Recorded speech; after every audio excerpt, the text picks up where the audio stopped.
In today's video, I'm going to teach you how to enable dynamic checkout button on product pages in Shopify.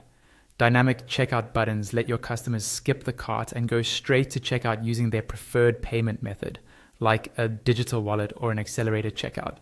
This can make the buying process faster and help increase conversions, especially on mobile.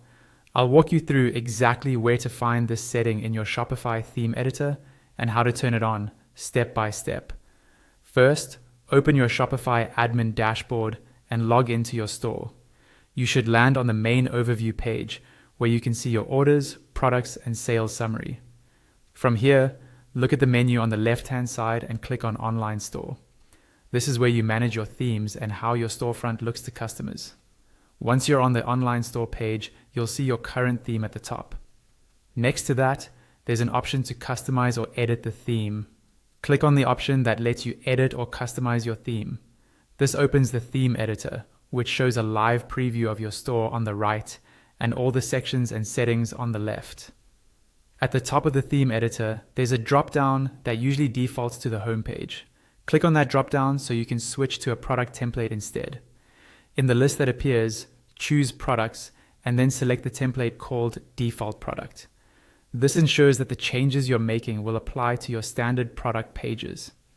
Once you're viewing the default product template, look over to the left-hand column for a section called Product Information. There should be a small drop-down arrow next to it. Click that arrow to expand the blocks inside this section. You'll now see different elements that appear on your product page, such as title, price, and so on. In that list, find and click on Buy buttons. This is where the Add to Cart and Dynamic Checkout options are controlled. With the Buy buttons block selected, look for the setting labeled Dynamic Checkout Buttons. You'll see a toggle switch next to it. Click the toggle to turn it on. When this is enabled, shoppers will see an additional button under your main Add to Cart button that takes them directly to checkout with a supported payment method. After turning on the toggle, don't forget the most important part. Click Save in the top right corner of the editor. Once it's saved, your product pages will start showing the dynamic